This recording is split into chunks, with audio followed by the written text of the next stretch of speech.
more about the vice president's decision to leave an NFL game in his hometown after some players from the opposing team kneeled during the national anthem. Joining us is Kurt Bardella. He's the former spokesman for Republican Congressman Darrell Issa and CNN political commentator Ben Ferguson. Kurt, after the vice president left that game, we learned a short time later that President Trump told Vice President Pence to leave if players protested. So this is clearly a fight the White House wants and one the president thinks he's winning.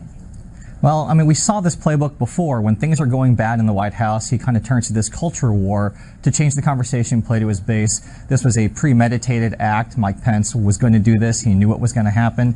He knew that he was going to leave the game early. It's also an egregious waste of taxpayer dollars to spend the money to travel up there, do all the security precautions, and then leave early.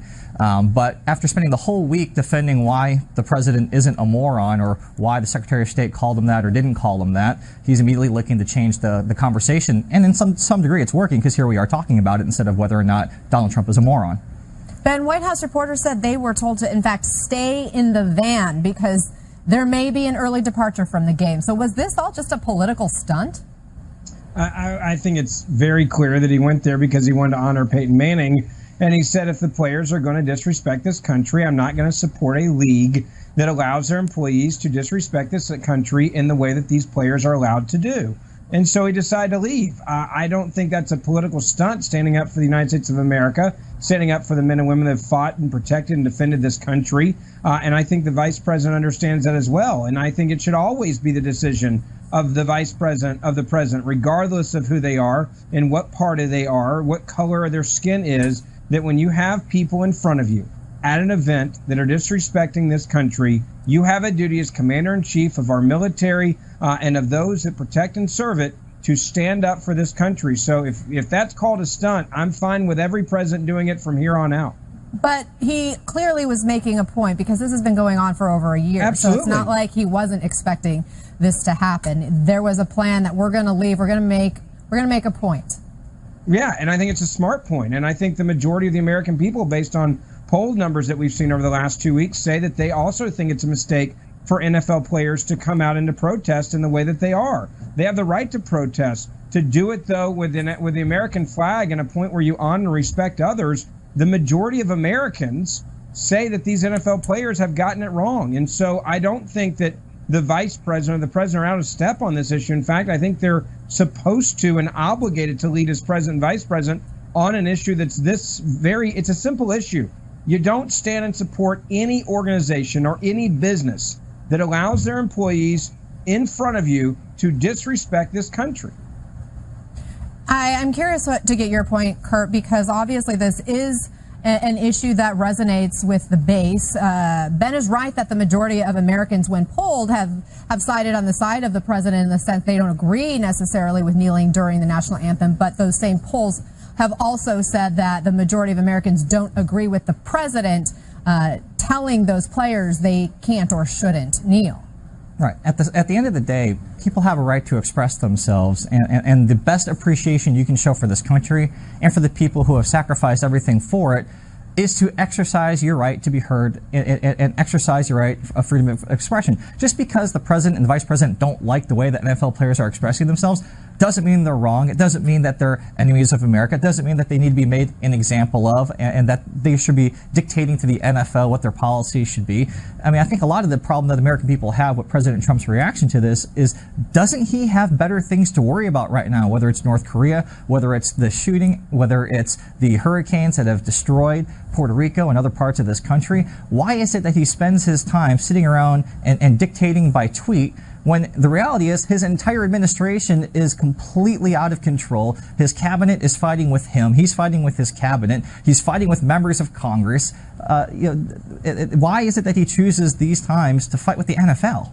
Ben, Republican Senator Bob Corker implied the president was a child today. Does the president asking the vice president to leave an NFL game make him seem less childish? Again, it's the duty of the president of the United States of America, and the majority of the American people agree with the president and agree with me on this.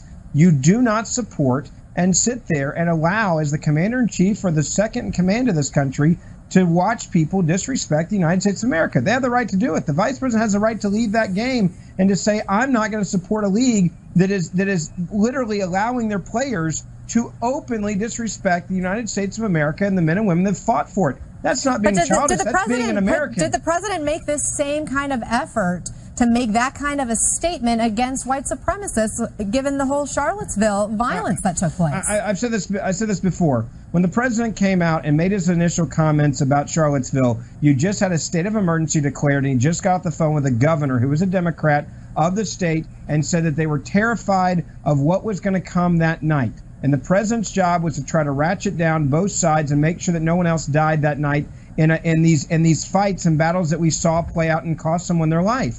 No one did die that night, and there was not big breakouts in that Charlottesville? That's the night after the initial person died, and the president came out and made his comment. The governor had declared a state of emergency. He was terrified that when it turned dark that evening in that city, that there were going to be bigger fights and bigger protests and bigger riots that could break out. So the president came out. He did condemn those white supremacists by name, and the KKK and the neo-Nazis after that. But his job that day some were nice people. Some were fine people. Remember, he did say those are the president's words, and he doubled down on his many sides comment, that initial one, days later, Ben. So I'm not buying the argument you're making, but let me come back to what happened today. It was much more of a calm night because the president was calm in his response and calling out both sides, making sure that there wasn't an escalation that evening. Kurt, Senator Corker's chief of staff today gave this statement to our Ryan Nobles, again, after this back and forth in which the president had said that Corker basically was not going to get his endorsement, and that's why he has been working against the president. The president, in the statement we got from Corker's chief of staff, he says the president called Senator Corker on Monday afternoon and asked him to reconsider his decision to seek re-election and reaffirm that he would have endorsed him, as he has said many times. So who are we to believe, Kurt? Well, there's no reason why Corker would lie about something like this. Trump has every reason to lie about it because he hates being made to look like he wasn't impactful. He hates being made to look like he didn't get done what he wanted to get done.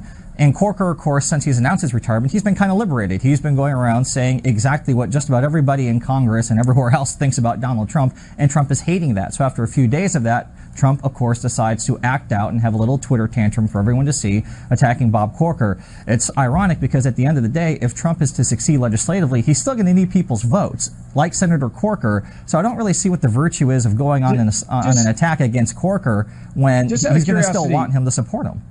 Just out of curiosity, do you know what state Bob Corker's from? Yeah, Tennessee. I spend a lot of time there. I go there once a month. I do a radio show there, and that's literally where I have a house. So what you're saying about Bob Corker is just completely lost in reality.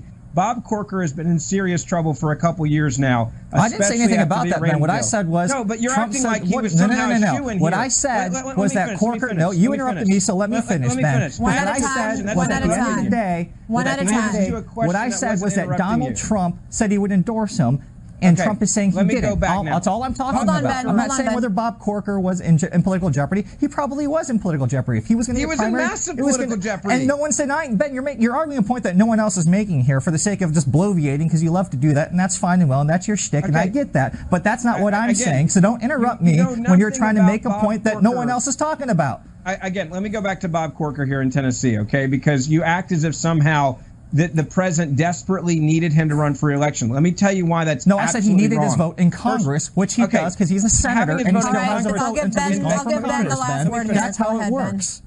When Bob Corker's office comes out and says on Monday the president called and basically begged him to run for re-election, that's just not true. Marsha Blackburn, who's a congresswoman from Tennessee, is running for that seat now, who has been a very staunch ally from day one with Donald Trump when he was running for president. The president would much rather have Marsha Blackburn in the Senate than Bob Corker, who has done nothing to help him from day one. So the idea that Bob Corker, must be telling the truth, and Donald Trump, let me finish what I was saying, and Donald Trump somehow desperately needed him. They've never been friends. Bob Corker's never liked him. He would have lost re-election in Tennessee. That's why he's not running for re-election. And the president literally has Marsha Blackburn, who was one of his top advisors on the campaign in Congress, who's going to run for the seat, which I'm sure he's thrilled about. So the idea that the president called him on Monday and said, please run for re-election is absolute insanity from the Corker office. All right, guys, got to leave it there. Kurt Bardella, Ben Ferguson, thank you for that passionate debate. I appreciate it. Still to come. Mr. Wareham, do the vast do you believe with